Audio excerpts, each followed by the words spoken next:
O que as mentes céticas querem saber, o objetivo da vida é retornar ao amor, de momento a momento. Para atender a esse propósito, a pessoa precisa reconhecer que é completamente responsável por criar a sua vida do jeito como ela é. Ela precisa compreender que são os seus pensamentos que criam a sua vida da maneira como ela é de momento a momento. Os problemas não são as pessoas, os lugares e as situações, mas sim os pensamentos a respeito deles. A pessoa precisa aceitar a ideia de que não existe o lá fora. Dr. Ialeakhlwen, como mencionei anteriormente no livro, escrevi um artigo intitulado The Oldest Most Unusual Therapist, e divulguei-o no meu blog. Também adicionei o texto ao meu site www.morphire.com.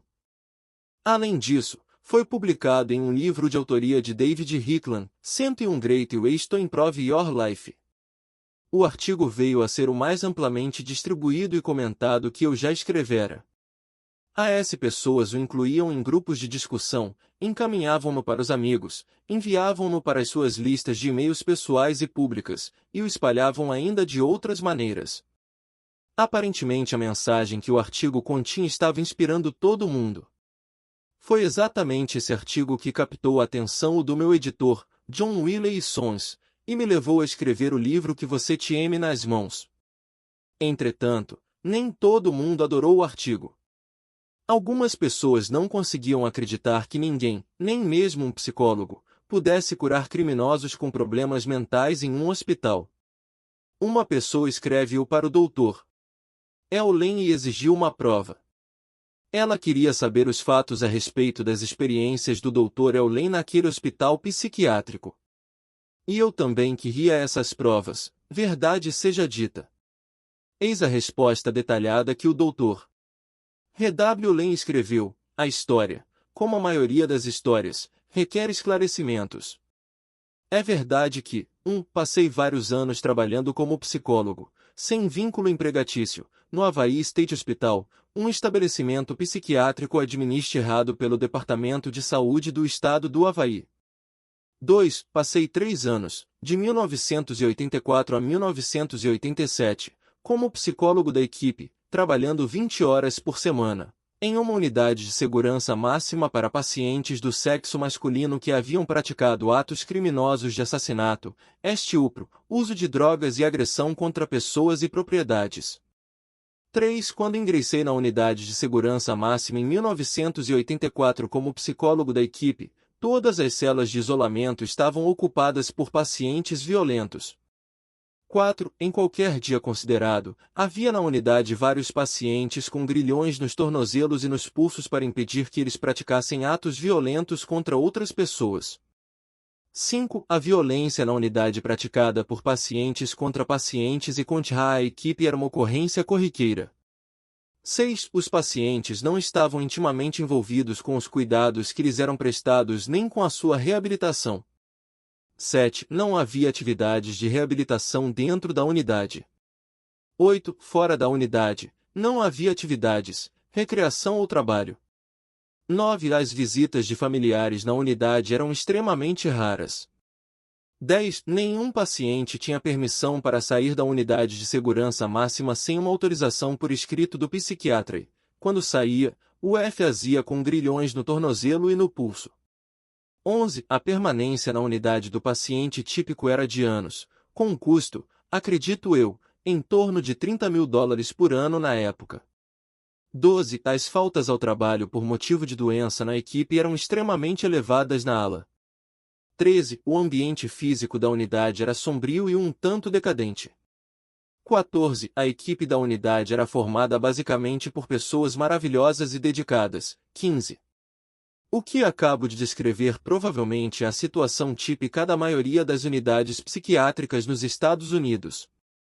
Quando deixei a unidade e o estabelecimento em julho de 1987, as celas de isolamento não eram mais usadas. 2. Não eram mais usados grilhões nos pulsos e nos tornozelos. 3. Os atos de violência eram extremamente raros e em geral envolviam novos pacientes. 4. Os pacientes eram responsáveis por cuidar de si mesmos, inclusive por arranjar moradia e trabalho, e contratar serviços jurídicos, antes de deixar a unidade e o estabelecimento.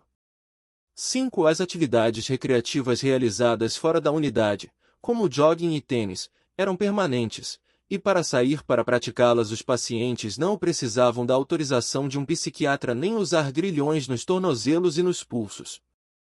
6. Tiveram início atividades de trabalho fora da unidade, como a lavagem de carros, sem que para exercê-las os pacientes precisassem da aprovação de um psiquiatra ou do uso de grilhões nos tornozelos e nos pulsos.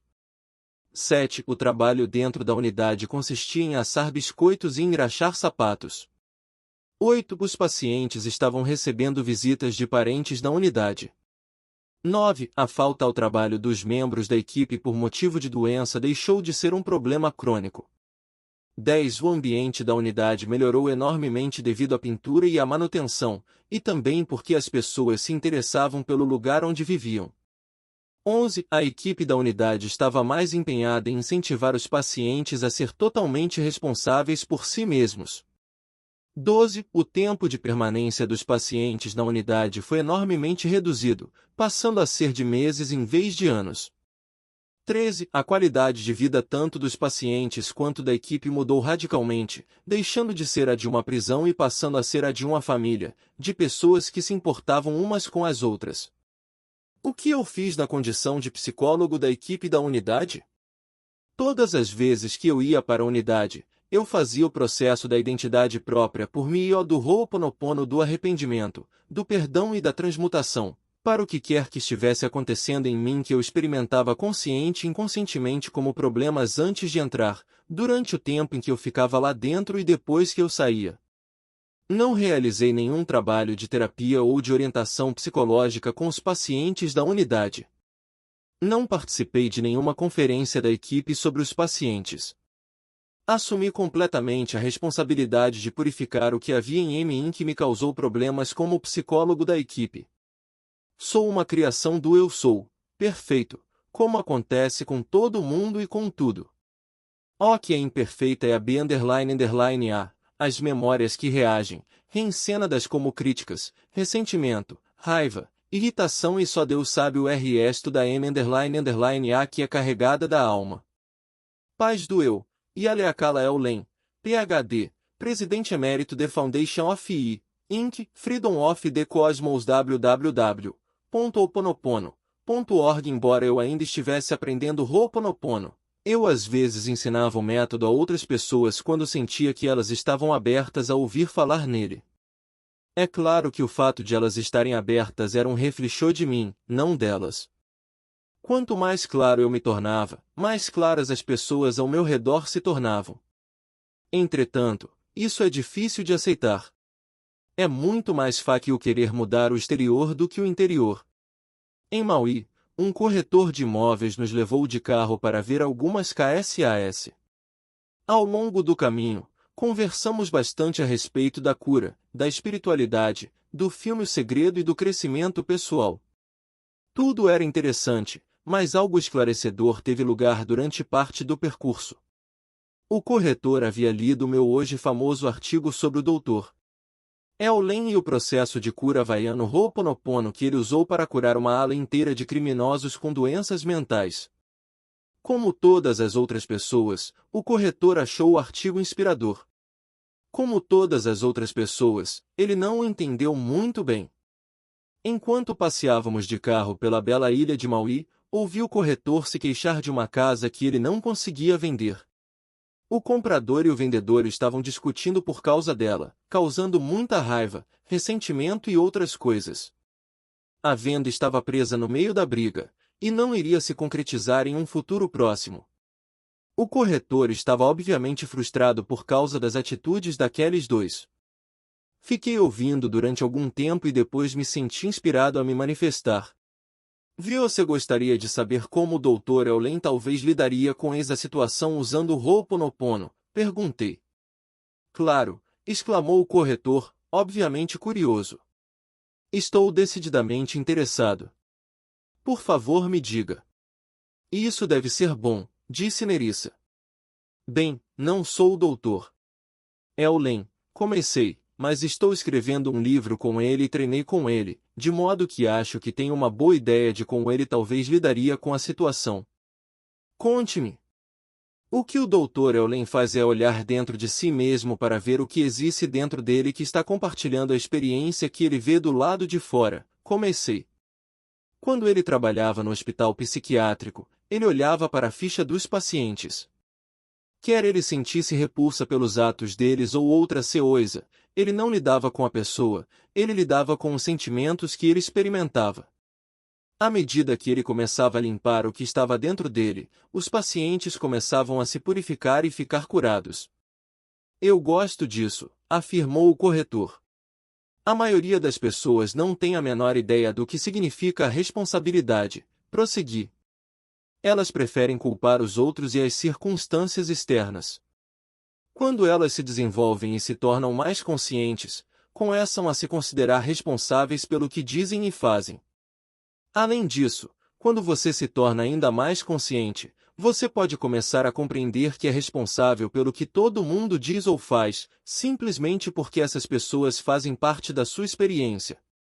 Se você cria a sua própria realidade, então você criou tudo o que você vê, até mesmo as partes de que não gosta. O corretor estava sorrindo, balançando a cabeça. Continuei a falar. Não importa o que o comprador ou o vendedor faça nessa situação, acrescentei. O que interessa é o que você faz. O que o Dr. Eulen faz é simplesmente repetir "eu te amo, sinto muito, por favor, me perdoa e obrigado". Ele não diz isso para as pessoas, ele o diz para o divino. A ideia é purificar a energia compartilhada. Vê-o fazer isso, disse o corretor. Mas você não faz isso para obter alguma coisa, prossegui. Vê-o seu fazer porque é dessa maneira que purificamos a energia compartilhada de maneira que ninguém tenha que experimentá-la novamente, nunca mais. É uma limpeza, e você nunca para de fazê-la. Fiz uma pausa. O corretor parecia ter entendido. Os seus olhos estavam arregalados, e ele exibia um largo sorriso. Se alguma coisa aparece na sua consciência, continuei, cabe então a você fazer a limpeza e curar. Como você chamou a minha atenção para a situação do comprador e do vendedor, então eu também tenho que fazer uma limpeza nela. Ela agora faz parte da experiência da minha vida. Se eu sou o criador da minha experiência, então eu também sou responsável pela situação. Deixei tudo isso calar na mente enquanto continuávamos o nosso passeio para ver outras casas em Maui. Alguns dias depois, recebi um e-mail do corretor. Ele disse que continuava a usar o processo do Dr. Eulen. É assim que funciona. É totalmente amor. É contínuo. E você é totalmente responsável. Certo dia ministrei um seminário com Mindy Hirt, que administra a Unity Chart de Vinderley, Texas. O seminário se chamou The Secret of Money. Nele, ensinei a todo mundo o método de limpeza do Ho'oponopono. Depois, um cavalheiro se aproximou de mim e disse, tenho dificuldade em dizer sinto muito e, por favor, me perdoa, ponto. Por quê? Perguntei. Não consigo imaginar uma divindade ou um Deus amoroso que precise que eu lhe peça perdão, disse ele. Não creio que o divino tenha que me perdoar por alguma coisa. Pensei no assunto e, mais tarde, eu soube a resposta que deveria ter dado ao homem. Viu, você não está fazendo essas declarações para ser perdoado pela divindade, você as está fazendo para se purificar. Viu, você as profere para a divindade, mas a intenção é purificar você. Em outras palavras, o divino já está derramando amor sobre você. Ele nunca a parou. No estado zero, onde não existe limite, a descrição mais aproxima da que podemos fazer é dizer que se trata de um estado de puro amor. Ele está lá, mas você não. Assim, ao dizer eu te amo, sinto muito, por favor, me perdoa, obrigado, você está purificando os programas que existem em você que o impedem de estar no estado puro, o amor. Repetindo, o divino não precisa que você faça Ho'oponopono, mas você precisa fazê-lo. Recebi recentemente de uma amiga um e-mail de partir o coração. Ela perguntou, O que você diria para alguém que tem lido seu livro, que assistiu ao filme O Segredo, que lê todos os dias o seu blog, que se esforça ao máximo, e ainda assim está dura, infeliz e fracassada? Continuo tendo um problema após o outro. Nunca termina. O que você diria? Senti a dor dela. Afinal de contas, em certa ocasião eu fui um sem-teto. Lutei com a pobreza durante uma década. O meu sucesso instantâneo provavelmente levou 20 anos para acontecer. Eu sei como é ter a impressão de que se está preso na areia movediça. O que dizer a essa pessoa? No passado eu ofereceria soluções. Eu diria, leia The Magic of Believing, de Claude Bristol. Assista 7 vezes ao filme O Segredo. Crie um roteiro de como você quer que a sua vida seja. Medite todos os dias. Trabalhe as suas questões de autossabotagem. Mas essa é a abordagem frontal em relação à mudança. Aprendi, e o Dr. Eulen o confirmará, que essa abordagem raramente funciona. O que resta então? Como você, eu ou qualquer pessoa pode ajudar alguém que esteja empacado e sofrendo? De acordo com o Ho'oponopono, a única maneira é fazendo uma limpeza em mim mesmo. As pessoas que me procuram, inclusive aquela que escreveu para mim, estão compartilhando um programa comigo. Elas o pegaram como um vírus da mente. Elas não são culpadas. Elas se sentem imobilizadas ou encurraladas. Posso jogar uma corda para elas, mas na maioria das vezes elas não a usarão, ou a usarão para se enforcar. Então o que fazer? Tudo o que posso fazer é uma limpeza em mim. Enquanto eu me purifico, elas se purificam também. À medida que purificamos os programas que compartilhamos, estes são retirados de toda a humanidade. Isso é tudo que eu faço hoje em dia. Foi a primeira coisa que o Dr. Eulen me disse que fazia, naquela primeira conversa telefônica que tivemos há muito tempo. Tudo o que eu faço é purificar, purificar, purificar. Tudo o que eu faço é dizer, eu te amo, sinto muito, por favor, me perdoa e obrigado. O resto cabe à divindade. Não acho que isso seja insensível, mas sim a coisa mais sincera que eu posso fazer. E é o que estou fazendo neste momento, enquanto escrevo estas palavras. Finalmente, considere a seguinte conclusão espiritual: como a história dessa pessoa que escreveu para mim agora faz parte da sua experiência, isso só significa que também cabe a você curar. Afinal de contas, se você cria a sua própria realidade, então você teve que criar também esta situação, pois ela agora faz parte da sua realidade. Sugiro que você use as declarações eu te amo para curá-la. À medida que você for se curando, a pessoa que escreveu para mim e todas as outras pessoas que compartilham esse programa se restabelecerão.